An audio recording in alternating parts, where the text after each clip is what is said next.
Introduction to illegal trade of wildlife. Since 1970 until 2014, there has been 60% decrease of wildlife population. Illegal trade of wildlife is the fourth most lucrative crimes after drug, humans, and arms. Illegal trade of wildlife is nothing but to satisfy human greed. It is beneficial to the criminals, and it is a loss to the country resources. The usage of this illegal trade of wildlife is for exotic food, fashion, traditional medicine, pets, souvenirs, and wildlife trophies. Illegal trade of wildlife is a crime, and it often accompanied by other types of crime, such as tax evasion, in which the criminals did not pay for what they should be paying for. And the next one is the spread of zoonotic disease, in which harmful animal pathogens come into contact with humans, which as a result causing infectious disease episodes such as MERS, coronavirus, and others. It is found that KLIA1 and KLIA2, Malaysia, is the easiest airport to smuggle wildlife, and it costs 50% cheaper compared to Bangkok Suvarnabhumi Airport.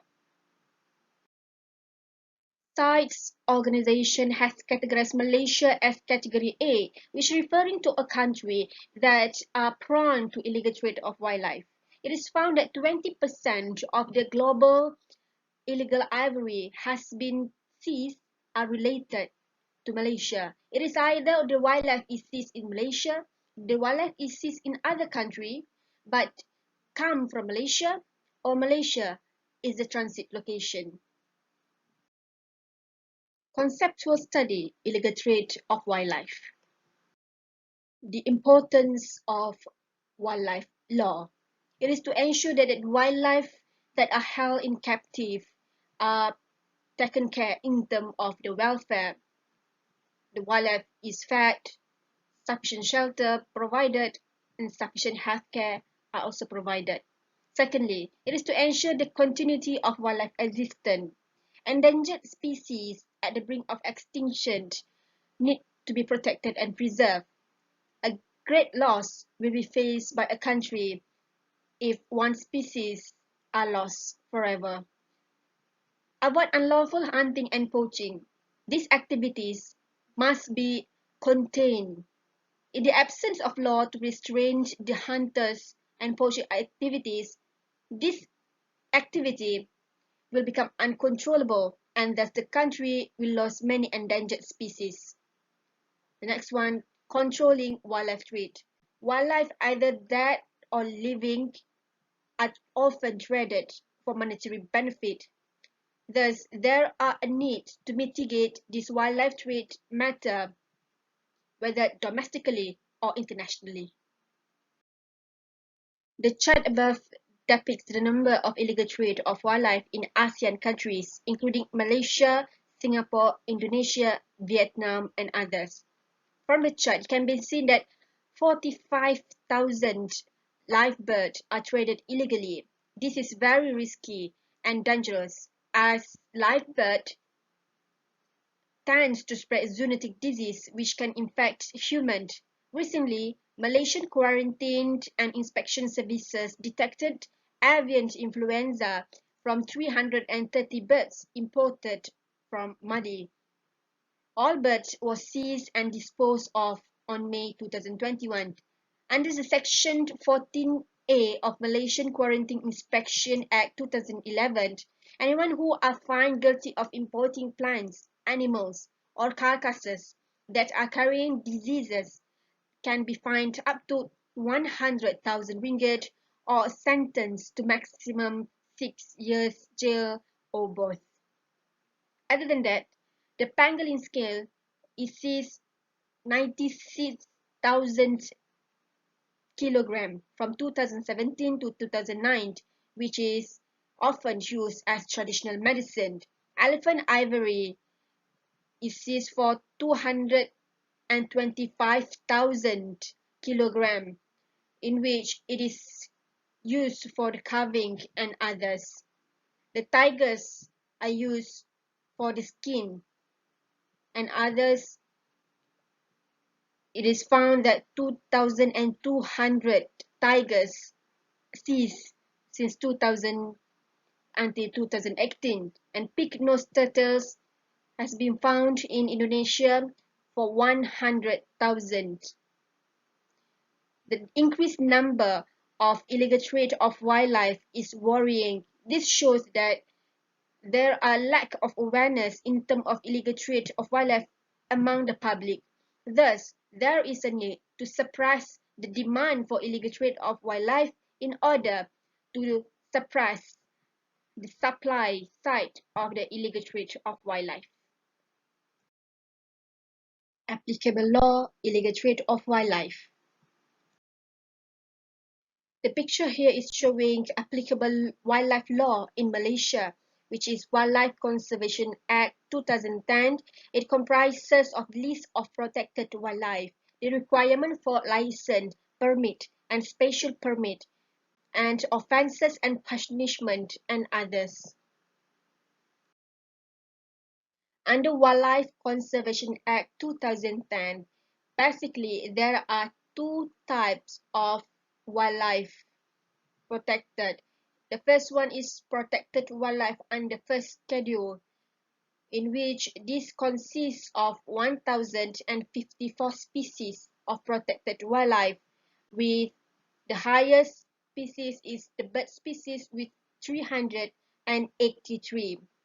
Some of the examples of protected wildlife are sambar deer, silver-leaf monkey, armadillos, and others.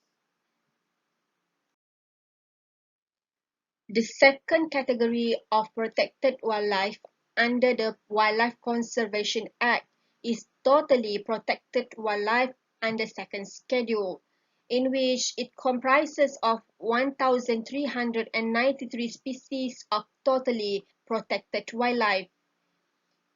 The number of bird species is the highest in the second schedule with 1,007. Some of the examples of totally protected wildlife are lesser panda, leopard, tiger, Bornean orangutan, Malayan sun bear, hornbill, and others. Under Section 60 until Section 71 of Wildlife Conservation Act 2010, it emphasizes on several categories of offences related to hunting of protected and totally protected wildlife, immature wildlife, female wildlife, importing, exporting, and re-exporting of wildlife. Under Wildlife Conservation Act 2010, the degree of the seriousness of the offence are different between protected wildlife and totally protected wildlife. With totally protected wildlife is considered as more serious and the punishment is more severe. Under the offence of hunting or keeping any part of wildlife without license or special permit, in terms of protected wildlife, if found to be guilty, is punishable with 50,000 ringgit or jail up to 2 years or both. Under Section 68, for totally protected wildlife, it is punishable by 100,000 ringgit and imprisonment not exceeding 3 years or both. As for the offences of hunting or keeping any part of immature wildlife without license or special permit, for protected wildlife, it is punishable by 100,000 ringgit or imprisonment not exceeding 5 years or both. That is under Section 61. Under Section 69 of hunting immature totally protected wildlife, it is punishable by law with 200,000 ringgit and imprisonment not exceeding 10 years or both. For the offence of hunting or keeping any female of wildlife under Section 62 of Protected Wildlife, it is punishable of 100,000 ringgit or imprisonment not exceeding 5 years or both. Under Section 70 of Totally Protected Wildlife, it is punishable with 300,000 ringgit or imprisonment not exceeding 10 years or both. And finally, for the offence of importing, exporting, or re-export any wildlife. Under Section 65, anyone who are found guilty of the said offences for the protected wildlife without license are punishable by fine not less than 20,000 and not exceeding 50,000 or imprisonment not exceeding 1 year or both. Under Section 71 for totally protected wildlife, anyone who are found guilty of such offence without special permit can be fined not less than 30,000 and not exceeding 100,000 or imprisonment not exceeding 3 years or both. From here, it can be seen that the offence and the punishment for this section of import, export, and re-export are not severe enough, and thus the number of illegal trade of wildlife keep increasing. From here, it can be seen that there is a need to enforcement of the law on this Section 65 and Section 71. Assalamualaikum warahmatullahi wabarakatuh. Thank you, Sister Afrina, for presenting. So, first of all, I want to introduce myself. My name is Adrina Betty Maanan. My matrix number is 1812368. Okay, so now I'm going to present about decided case for wildlife. Okay, first thing is Malaysia. First case is Malaysia and Southeast Asia at the heart of massive wildlife trades. So by New Times Trades on 1st March 2020 on 1st March 2020, roughly one of every 5 animals that walks the land or piles or plies the skies is traded internationally, according to a 2019 research published in the journal Science. And then so now we are talking about thousands of species that are being taken from the wild and sold as food, pets, or products in legal or illegal markets around the world, with little consideration for the ability of the species to survive in the long term. And then according to latest traffic reports, the skills of wildlife trafficking in Southeast Asia is incredible, and a renewed game plan is needed to combat with it, to combat the problems. And then the numbers are still startling. Some 900,000 of pangolins are trafficked globally from 2000 to 2019, with significant proportion linked to Southeast Asia, and over 225 tons of African elephants ivory seized in Southeast Asia from 2008 to 2018, and 100,000 pig-nosed turtles seized in Indonesia from 2003 to 2019, and so much more. And then the decided case is close to 30,000 kilograms of pangolins were seized in Sabah in February 2019 for 2 locations, which is a warehouse and a factory. Back in 2012, a man was arrested with parts equivalent to 22 tigers with him. So online surveys from 2006 to 2015 found that more than 1,000 Indian star tortoises were offered for sale in 185 separate advertisements, while 3,640 more were seized in Malaysia from 2011 to 2019.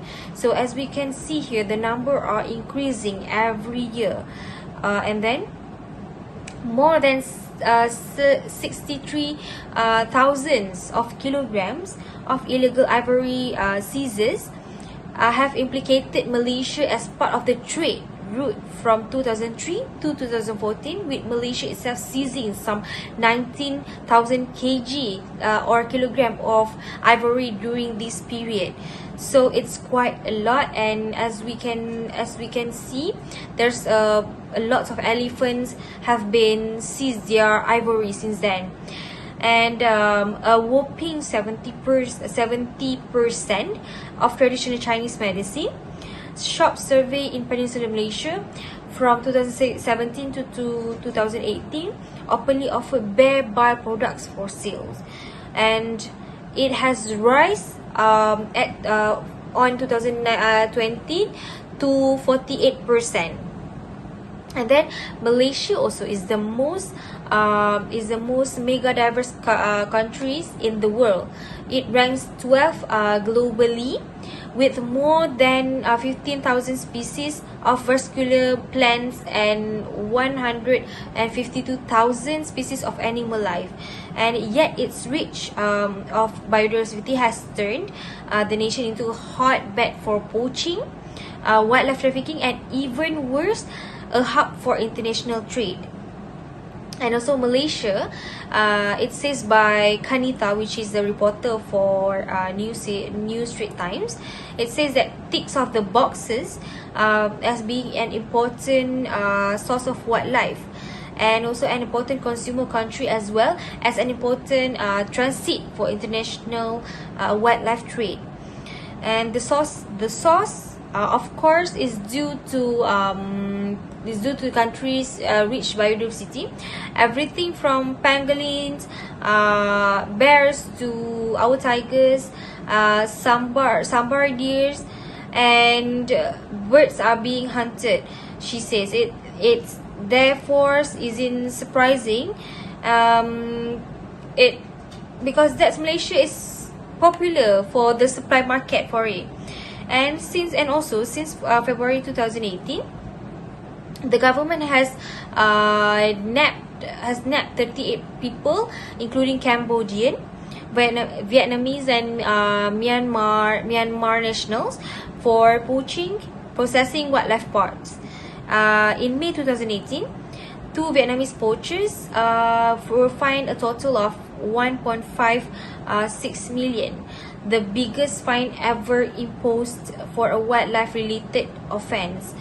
Perhelitans, which is Wildlife and National Parks Department statistics show that almost 3,000 snares were destroyed in 479 operations carried out between 2018 and July 18. The department has vowed to increase penalties for poachers in an amendment to the Wildlife Conservation Act. So by this, Malaysia's to the poachers, it hopes that it can decrease the amount of wildlife trades in Malaysia. And adding to the reputational and security risk is the position of the country hub of the illegal wildlife trade, with protected species being smuggled far and wide in and out of and through Malaysia. The country's strategic positions, our country positions and excellent logistics are being exploited by criminals for wildlife trades, and it's an important transit point in the smuggling of wildlife parts and products, including African ivory and pangolins and tortoises from around the world. And a 2016 report by the 2016 report by the Wildlife Justice Commission revealed that Kuala Lumpur is the easiest part the easiest part to move illegal wildlife, and it shows it's how loose our security country is. And they also report it revealed that it costs traffics almost 50% less to move contraband through the Kuala Lumpur International Airport and Kuala Lumpur International Airport 2 compared to Bangkok Suvarnabhumi Airport. So if we compare to Bangkok and also Malaysia, Malaysia has less security than Bangkok country for wildlife tradings. And also the Royal Malaysian Customs seized over 15 tons of African pangolin scales from 9 seizures in the country, all over a 7-month period between May and November 2017. And also the largest of these seizures were made in Sabah, Sarawak, spotlighting the wildlife trafficking role of ports and airports in the two East Malaysian states for the first time. And next is about why wildlife trades are so dangerous for now, is because exotic meats and pets. So people use them to eat, to become a meal, and also to make them as their pets, and which is the growing demand for exotic meat also exacerbates the increase of poachings, also increase the number of poachings. And among sought after wildlife are samba deer, kijang, and kambing gurun also. And in Peninsular Malaysia, all three are totally protected from hunting and trade. Seizures by authorities also show how these animals and other like bears, pangolin, and tapir snots are prized for their meat. And the presence of restaurants and outlet, also white meat, shows that there is a demand in Malaysia for wildlife products, in particular from the exotic food market. And another lucrative and very disturbing trend globally is online trading. It also happens for online tradings, the wildlife traders. So which is the traders are able to reach a huge audience of potential buyers to satisfy the demand of wildlife as exotic pets. And the law explains doesn't make it easy as perpetrators need to be caught with the contraband in order to be charged, and this is an area the government is looking to resolve. And illicit online marketplace, including through social media such as Facebook, Instagrams, and other social medias, have mushrooms over the past decades and cater to both opportunistic and highly organized buyers and sellers for buyers and sellers. And anything considered luxury products such as ivory and rhino horns to live animals such as slow lorises, leopards, sun bears, and critically endangered plowshare tortoise can be ordered also through online, bought and shipped with the click of a button without either the buyer or seller leaving their homes or place of business. So that is super easy to trade wildlife. Okay, so next we move on into second cases, which is Malaysia is going harder on crime against wildlife. So there was a drop in crimes against wildlife following the movement control order last year, as we know. So now we are restrained from doing anything, restrained from going out because of the MCO. But now the cases seems to be making a comeback over the past few months this year, and the Department of Wildlife and National Parks Perhilitan isn't letting their guard down, as they are concerned about these cases. Instead, the department is deciding to up the fees of fine to crack down on such offence to the poachers. So this is said by Datuk Abdul Kadir Abu Hashims.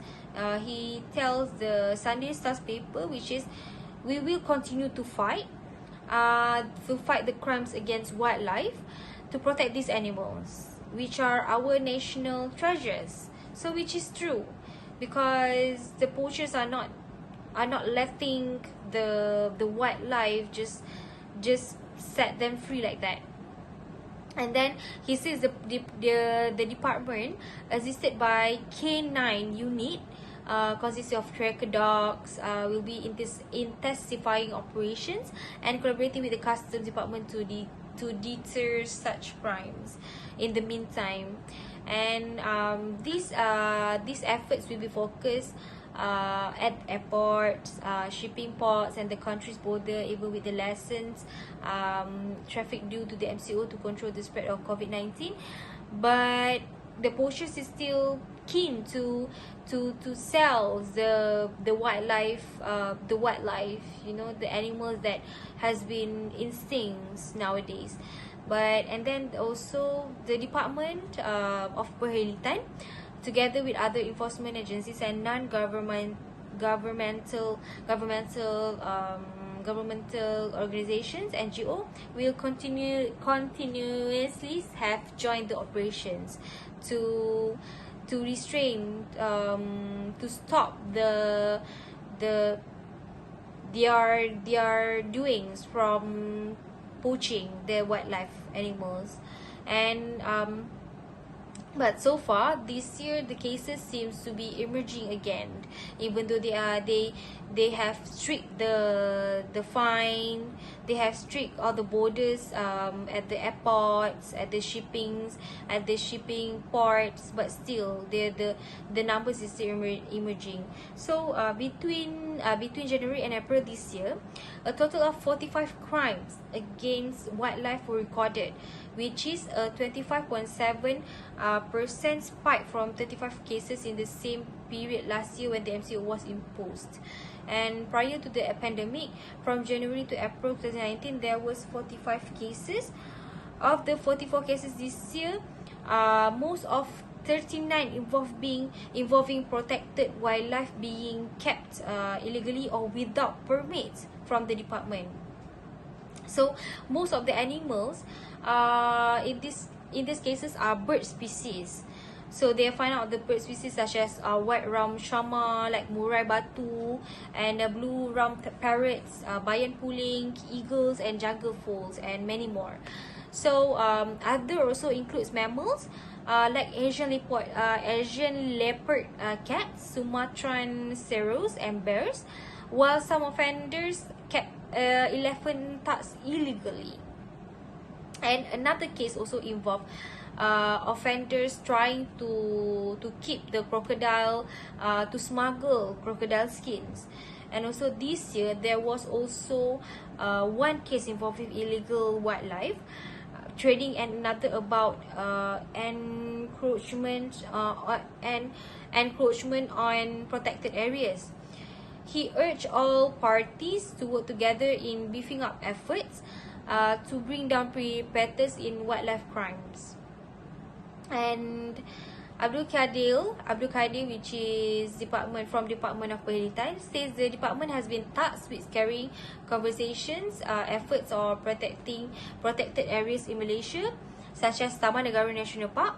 That is the most important locations they have to protect, which cuts across several states like Pahang, Terengganu, Kelantan, and Penang, and other wildlife sanctuaries.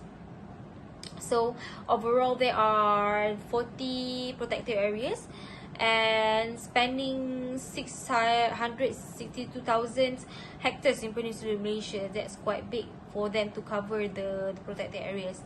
So besides being natural wildlife habitats, such areas also serve as a source for research educations, economy recreations, and the conservation of the ecological function of wildlife for generations to come. So and then Perhilitan also has increased their support for wildlife patrolling with the operations Bersepadu Khazanah or BK. Perhilitan initiative with the police, state agencies and other NGOs to protect the areas also. And however, such crime cannot be stopped without the support and involvement of various parties, so that we support each other to protect our wildlife. And aside from enforcement activities, public awareness on protecting our endangered species also counts by our people itself. And the public should also share the joint for the programs to protect our national areas, and also tend to protect the wildlife trade also.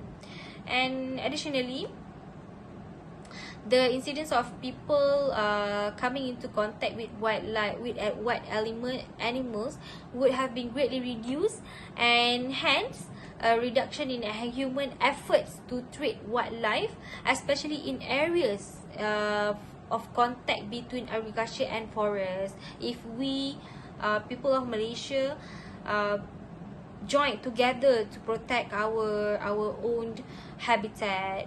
So that's all from me. I will pass the floor to Brother Helmi. Thank you. My name is Muhammad Helmi. Now we'll talk about recent issues in Malaysia. The first issue, Malaysia and Southeast Asia at the height of massive wildlife trade. There are about 1,000 of species that are being taken from the wildlife and have been sold for food, pets, products in legal and illegal markets around the world. According to the Traffic latest report, the scale of wildlife tracking in Southeast Asia is incredibly increased, and renewably game plan is needed to combat it. According to Zaghali, who authored the report, the number of illegal trade rises from each year passes. Now moving on to the second issue is the red net wanted poachers and hundreds of wildlife parks in Malaysia. The series of arrested and seizure that netted over 200 protected wildlife parks, Malaysia authorities have sent poachers and stern warning that they are still being watched even while the national focus is on fighting the COVID pandemic. The associations that help to prevent this wildlife poaching, the first association is the Perhilitan, believes that the successful arrest of these people will help to solve several elephant poaching incidents that have occurred over the past 3 years. Perhilitan has previously busted elephant poaching gangs in 2017 and 2018. Now moving on to the next slide, to the next presenter. Now moving on to comparative study. Illegal wildlife trade is a way to gain a lot of millions of dollars by unlawfully harvesting and trading of live animals and plants for their parts and products derived from them. The wildlife is traded for their skins, leather, goods, of souvenirs, as food or traditional medicines, as pets, and in many other forms. Said that, illegal wildlife trade runs the gamut from illegal logging of protected forests to supply the demand for exotic goods, to the illegal fishing of endangered marine life for food, and the poaching of elephants to supply demand for money.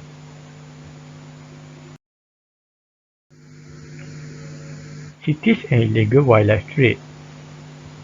The Convention on International Trade in Endangered Species of Wild Fauna and Flora has brought together 179 nationals to combat the illegal and unstable wildlife trade. The U.S. Fish and Wildlife the United States Fish and Wildlife Services Division of Management Authority and Division of Scientific Authority as well as the Office of Law Enforcement are primarily responsible for implementing and enforcing CITES in the United States. Recently, CITES have been internationally consortium on combating wildlife crimes, a collaboration effort between the CITES secretaries and Interpol, the United States Office of Drugs and Crime, UNODC, and the World Bank and the World Customs Organization.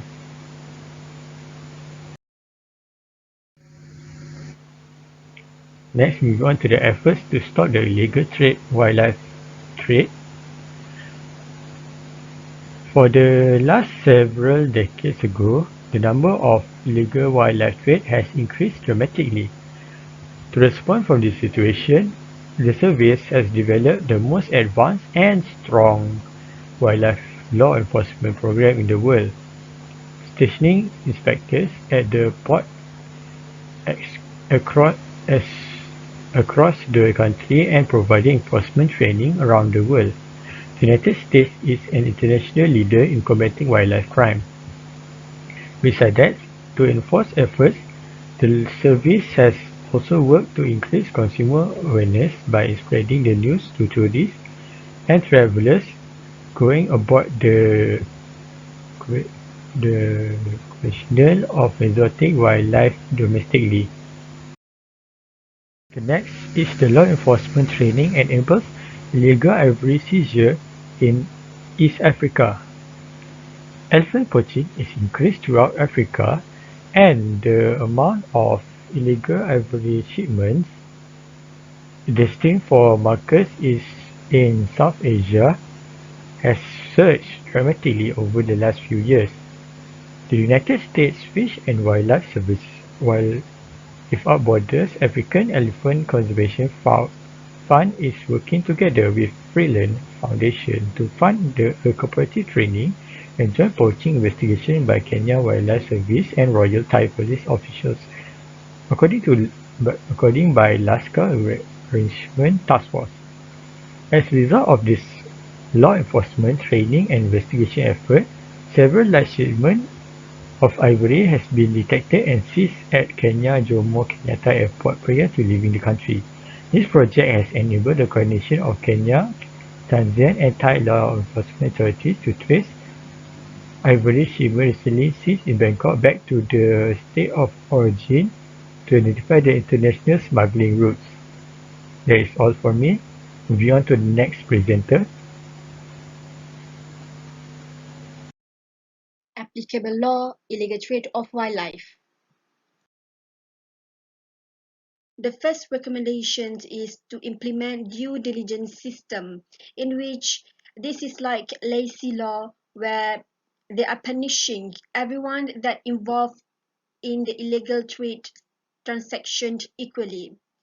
This is to make sure that the wildlife concerned are of right channel and everyone are reminded to be mindful and check all documentation in order to not be involved in any illegal trade of wildlife. This law requires all parties, such as the one who make the purchase all the way to the suppliers, to be responsible for their action. The second recommendation is to increase the punishment in Section 65 and Section 71 of Wildlife Conservation Act 2010, in which it is found that in this section about importing, exporting, and re-exporting, the offense and the punishment are very lenient compared to the punishment for hunting or keeping female of protected and totally protected wildlife. there should be an increase of punishment in order to suppress this illegal trade of wildlife number. Conclusion. In conclusion, the right of wildlife should be protected as much as humans need the law to protect their rights. Wildlife is actually more vulnerable and susceptible to threat, and its biggest threat is not surprisingly human. Each illegal transaction of wildlife only benefits the criminals, and it is actually a loss to the nations. Thus, each law, such as Wildlife Conservation Act, are put on the paper as a black and white strict rules for the people to adhere to and be mindful of at all times, and gradually stop the illegal trade of wildlife.